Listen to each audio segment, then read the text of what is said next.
Bismillahirrahmanirrahim. Assalamualaikum warahmatullahi wabarakatuh. Selamat siang anak-anak ibu yang soleh-soleha. Semoga semuanya dalam keadaan yang baik, dilimpahkan banyak rezeki, berkah dan kebahagiaan selalu oleh Allah Subhanahu wa taala. Amin. Dalam pembelajaran daring hari ini, kita ketemu lagi sama Ibu Lulu Rahayu dalam pembelajaran praktikum akuntansi perusahaan jasa, dagang, dan manufaktur. Untuk pembelajaran hari ini, kita akan membahas tentang penyusunan neraca lajur atau kertas kerja pada perusahaan jasa. Nah, di video ini untuk mempermudah, Ibu gunakan Microsoft Excel. Oke. Ini neraca lajur ini merupakan kelanjutan dari siklus akuntansi setelah kalian melakukan penyusunan jurnal penyesuaian. Oke. Nah, neraca lajur sendiri istilah lainnya atau biasa dikenal juga sebagai kertas kerja, di mana neraca lajur merupakan alat bantu kita dalam melakukan penyusunan laporan keuangan. Oke, kemudian format neraca lajur itu ada 3, tapi yang sering digunakan adalah neraca lajur 10 kolom. 10 kolom itu dihitung dari kolom-kolom yang memiliki perbedaan dari pencatatan-pencatatan yang lain. Karena nomor akun dan nama akun kan memang semuanya ada ya, di jurnal umum ada, jurnal penyesuaian ada, buku besar pun ada nama akun. Nah, kita hitung mulai dari kolom neraca saldo sampai dengan neraca. Ada 1, 2, 3, 4, 5, 6, 7, 8, 9, 10. Maka ini dikenal dengan neraca lajur atau kertas kerja 10 kolom. Jenis lainnya ada neraca lajur 8 kolom dan neraca lajur 12 kolom. Jadi 8 kolom, 10 kolom, dan 12 kolom. Oke, untuk 8 dan 12 kolom Ibu tidak menjelaskan ya nak, karena di tugas daring sebelumnya kalian sudah dikasihkan tugas, udah Ibu beri tugas untuk menganalisis perbedaan dari ketiga format neraca lajur. Oke. Untuk membuat neraca lajur itu sendiri dibutuhkan beberapa data, yaitu data neraca saldo awal dan data penyesuaian. Kita analisis satu-satu ya. Nah, ini neraca saldo. Biro Konsultan Ridwan, berarti ini judul atau nama perusahaan neraca saldo per 1 Desember. Jadi karena ini 1 Desember itu merupakan neraca awal sebelum terjadinya penyesuaian. Di sini ada kas, ada piutang, perlengkapan, sewa dibayar di muka, dan lain sebagainya. Neraca saldo ini terdiri dari akun aktiva dan pasiva, di mana aktiva itu sendiri adalah harta perusahaan. Biasanya nomor akunnya itu 1 untuk di perusahaan jasa depannya. Jadi 101, 102, 103 dan seterusnya itu adalah bagian dari harta. Kemudian pasiva itu terdiri dari utang dan modal. Nah, utang dan modal itu adalah nomornya 2 dan 3 ya. Kemudian selain itu ada pendapatan dan beban juga. Nah, ini diurutkannya sesuai dari nomor 1, nomor 2, nomor 3, nomor 4, dan nomor 5. Kemudian nama-nama akun disusun berdasarkan urutan-urutan yang paling mudah berubah menjadi uang atau yang paling liquid. Jadi mulai dari kas, piutang, perlengkapan, sewa dibayar di muka, masuk ke peralatan kantor atau aktiva tetap, akumulasi, kemudian utang dagang, modal, price, baru ke pendapatan dan beban-beban. Nah, posisinya ingat ya, kita harus ingat lagi saldo normal setiap akunnya. Di mana untuk saldo normalnya akun aktiva itu kan adanya di debit. Apabila aktiva itu memiliki saldo di posisi kredit, berarti itu dikenal sebagai namanya akun kontrak. Akun kontrak itu adalah akun-akun yang memiliki nominal berlawanan dengan saldo normal. Misal nih, aktiva itu adalah saldo normalnya kan debit, tapi ketika ada aktiva yang memiliki saldo normal kredit, maka itu dikenalnya dengan istilah akun kontra. Kemudian utang itu kan saldo normalnya di kredit, modal saldo normal di kredit, tapi apabila ada akun modal yang memiliki saldo normal debit, maka itu adalah akun kontra, dan seterusnya. Ini hanya kita ulas sebalik saja. Oke, selanjutnya kita ke jurnal penyesuaiannya. Jurnal penyesuaian ini adalah jurnal yang dibuat untuk menyesuaikan antara pencatatan akuntansi dengan keadaan yang sebenarnya. Dengan keadaan yang sebenarnya itu maksudnya dengan posisi nominal akun sesuai dengan keadaan sebenarnya, terjadi pengurangan ataupun terjadi penambahan akibat adanya kegiatan operasional perusahaan. Untuk jurnal penyesuaian nggak akan Ibu bahas hari ini karena itu sudah merupakan bahasan kita minggu lalu. Sekarang kita fokus ke penyusunan neraca lajur. Oke, setelah tadi dijelaskan neraca lajur itu memiliki 10 kolom yang kita pakai, sekarang kita tata cara pengisian neraca lajur. Nomor akun diisi dengan nomor akun yang dimiliki akun. Ini nama akun juga nama akunnya. Nah, neraca saldo ini merupakan nominal-nominal yang berasal dari neraca saldo awal. Kemudian penyesuaian ini merupakan nominal-nominal yang berasal dari jurnal penyesuaian. Kemudian neraca saldo disesuaikan itu merupakan gabungan dari kolom neraca saldo dan penyesuaian. Nanti format pembuatannya Ibu jelaskan. Setelah itu laba rugi ini merupakan komponen-komponen atau akun-akun yang terdiri dari akun pendapatan dan beban yang dijadikan sebagai komponen laporan laba rugi. Yang ini juga kolom neraca digunakan sebagai komponen penyusun laporan neraca. Oke, kita mulai. Pertama, kita masukkan dulu akun yang ada di neraca saldo. Kita copy paste benar-benar tidak ada yang dibedakan. Mulai dari urutannya, nominal, dan lain sebagainya kita pastekan di neraca lajur. Jadi kita tulis ulang ya nak ya. Bentar, ini nggak muat. Kita tulis ulang, cukup tulis ulang, tidak ada perubahan apapun. Susunannya, nama akunnya, posisi debit kreditnya itu tidak ada perubahan apapun. Oke, kita coba cek ya.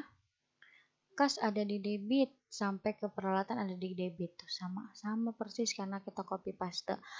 Kalian cukup pindahkan akun-akun yang ada di neraca saldo awal ke nomor akun, nama akun, kemudian ke kolom neraca saldo. Ya, ini ditotal dulu jumlahnya. Kita copy paste aja keseluruhan. Jadi tidak ada perubahan apapun. Oke, selanjutnya kita akan mengisi kolom penyesuaian.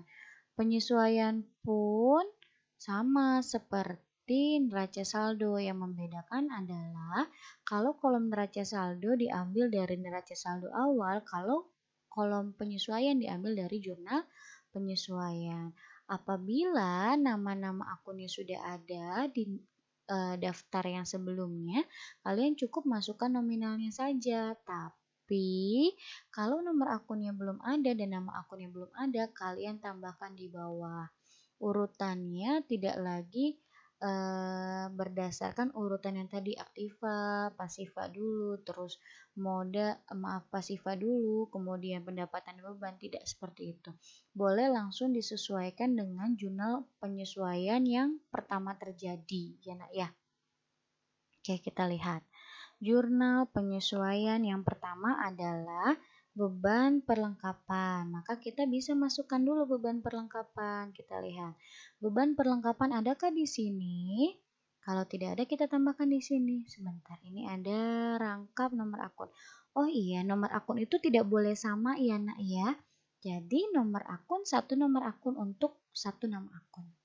Kita masukkan beban perlengkapan karena tidak ada di daftar nama atau daftar nama akun yang di neraca saldo, maka kita tuliskan lagi di bawah beban perlengkapan. Posisinya tadi kan di debit sebesar 400.000. Kita tinggal tuliskan 400.000. Seperti itu. Kita lanjut lagi yang kedua. Yang kedua adalah perlengkapan di kredit 400.000. Kita lihat neraca lajurnya. Perlengkapan kan sudah ada, dia merupakan akun yang berasal dari neraca saldo. Maka kita tidak usah menambahkan lagi nama akun perlengkapan di bawah sini. Kita langsung tuliskanlah di sebelah kredit 400.000. Oke, seperti itu. Kemudian lanjut lagi beban sewa dan sewa dibayar di muka. Beban sewa ada enggak? Karena belum ada kita tambahkan. Beban sewa sebesar 800.000. Kita tulis di debit 800.000. Dan sewa dibayar di muka. Sewa dibayar di muka kan sudah ada ya di akun neraca. Kita tuliskanlah sewa dibayar di muka 800.000. Lanjut lagi, jurnal penyesuaian yang ketiga. Beban penyusutan peralatan terhadap akumulasi penyusutan peralatan 200.000. Beban penyusutan peralatan nggak ada, kita tambah lagi. Beban penyusutan peralatan di debit 200.000. Yang di kreditnya adalah akumulasi penyusutan peralatan. Tuliskan di kredit 200.000. Nah gitu nak ya. Jadi pokoknya kalau nama akun itu belum tersedia dari akun-akun yang berasal dari neraca saldo, kalian tambahkan akun-akun yang berasal dari jurnal penyesuaian itu di bawah setelah nama akun dari neraca saldo di input. Lanjut lagi. Piutang pendapatan terhadap pendapatan jasa 500.000. Oke, piutang pendapatan berarti dia adalah bagian dari harta. Ada nggak piutang pendapatan? Nggak ada. Kalau nggak ada kita tambahkan, tulis piutang pendapatan. Di debit sebesar 500.000.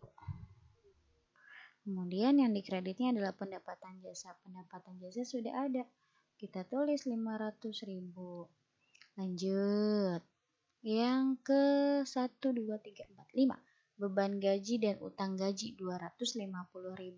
Beban gaji udah ada, debit 250.000. Kemudian utang gajinya belum ada, kita tambahkan utang gaji. Utang gaji di kredit 250.000. Nah, seperti itu, Nak. Oke, kita lanjut lagi yang terakhir ya. Yang terakhir ada iklan dibayar di muka dan beban iklan. Kita lihat iklan dibayar di muka nggak ada, tambahkan lagi.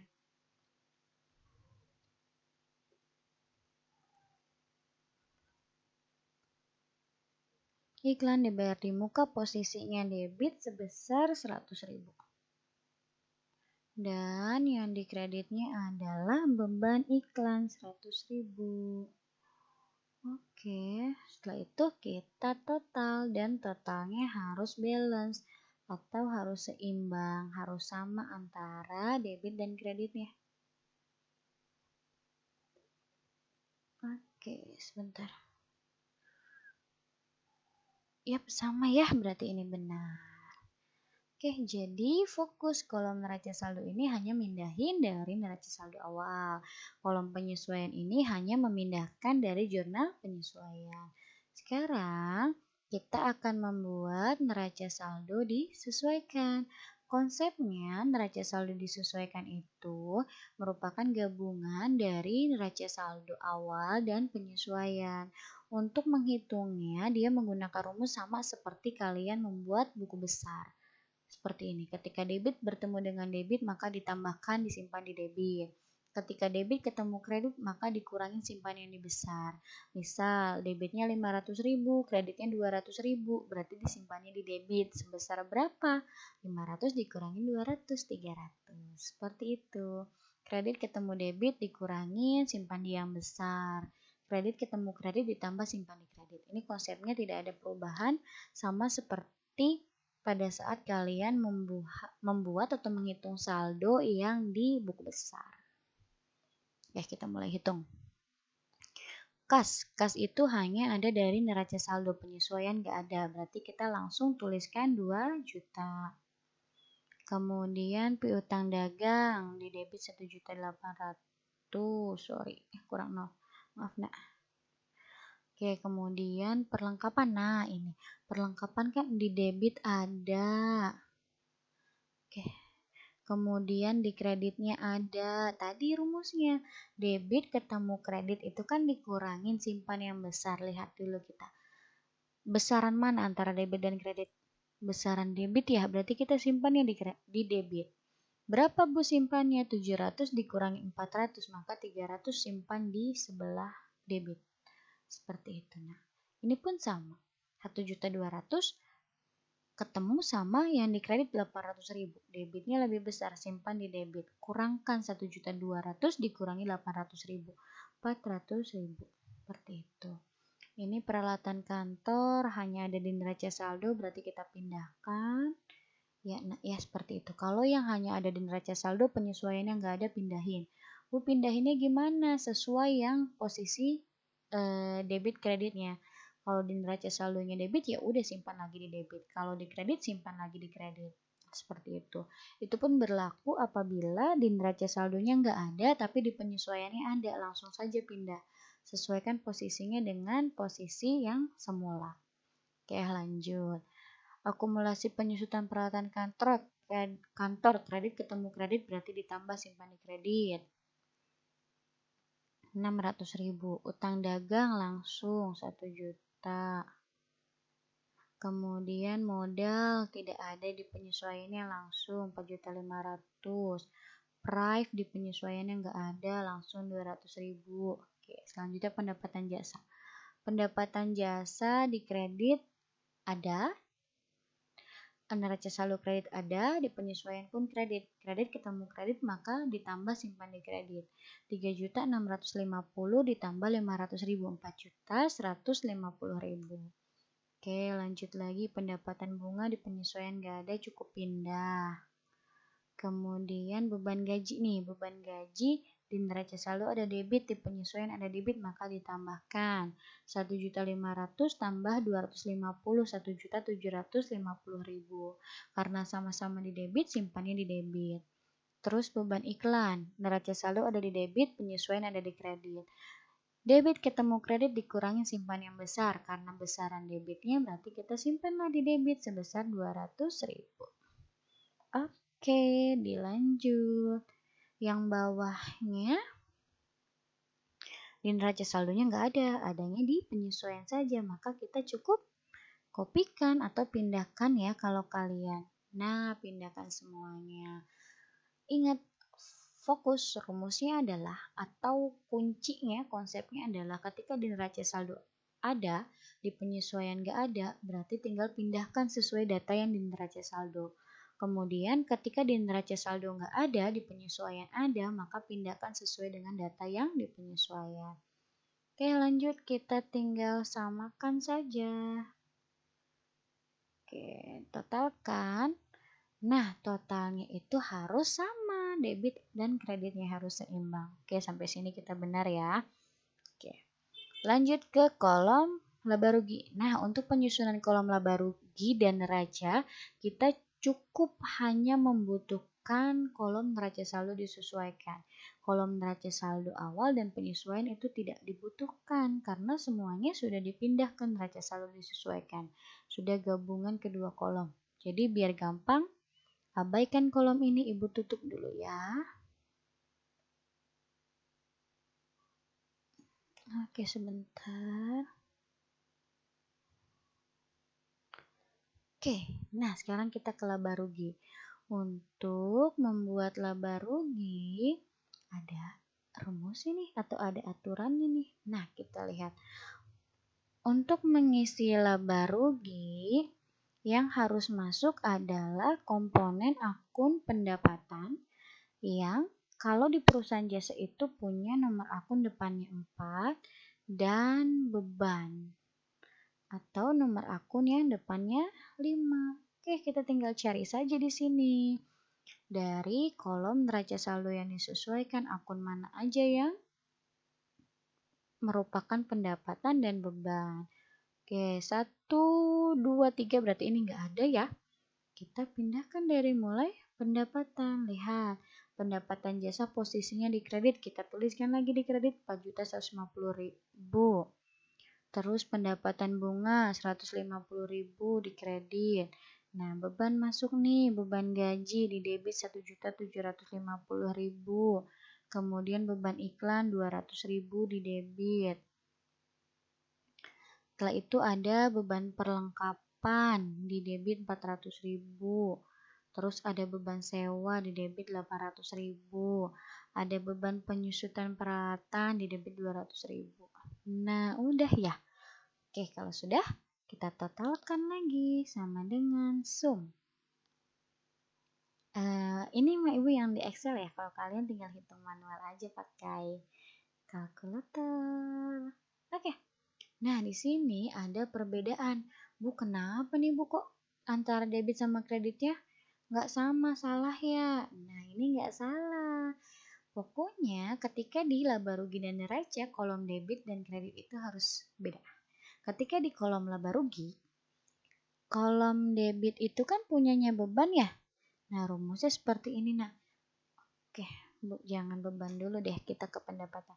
Pendapatan, ketika pendapatan yang memiliki saldo normal seperti yang Ibu jelaskan tadi posisi kredit lebih besar daripada beban yang saldo normalnya itu adalah di debit, maka dia laba.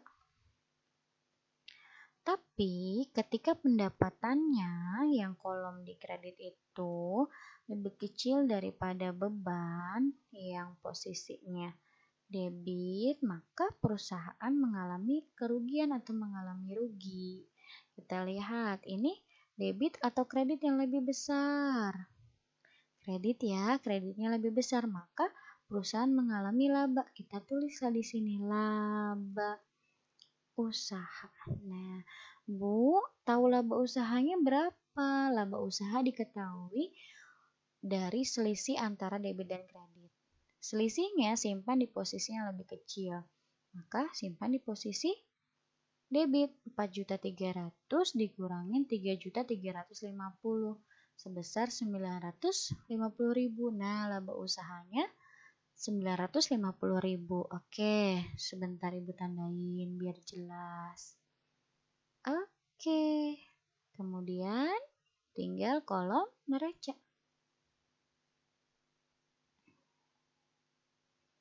Sebentar, ke neraca. Oke, untuk kolom neraca yang merupakan komponen neraca itu adalah aktiva dan pasiva atau harta yang punya nomor 1, kemudian utang yang punya nomor 2, dan modal yang punya nomor 3. Kita tinggal masukkan saja nih sisa-sisanya ya. Oke, berarti kas kita masuk 2 juta. Dan seterusnya kita copy ya di sini ya. Tinggal pindahkan saja yang punya nomor depan 1, 2, dan 3. Pendapatan berarti enggak, beban enggak. Nah, ini piutang pendapatan. Di debit 500.000. Maaf kelebihan. Kemudian utang gaji 250.000. Terus ada iklan dibayar di muka 100.000. Setelah semua pindah, kita totalkan lagi.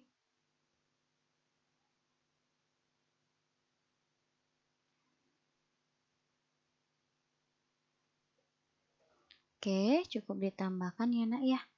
Nah, ini pun harus tidak sama. Oke, rumusnya ini kan komponennya harta, utang, dan modal. Harta itu adalah yang di sebelah debit ya. Harta atau istilah lainnya kita kenal dengan aktiva. Nah, aktiva itu sebelah debit.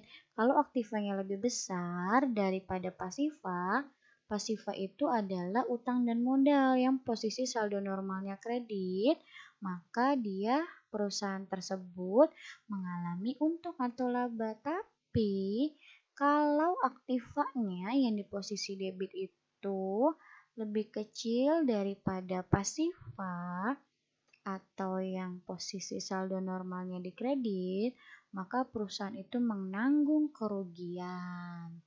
Kita lihat debitnya ternyata lebih besar ya, aktivanya lebih besar, berarti dia mengalami laba sama labanya. Kita perhitungkan selisihnya, simpan di kolom yang lebih kecil. Nah, sama ya, selisih antara di neraca dan laba rugi itu harus sama, maka dia mengalami benar. Penyusunan neraca lajur kita benar apabila selisih antara neraca dan laba rugi itu sama. Tapi kalau selisih antara keduanya ini beda, itu salah. Ya, setelah itu kita akhir totalkan.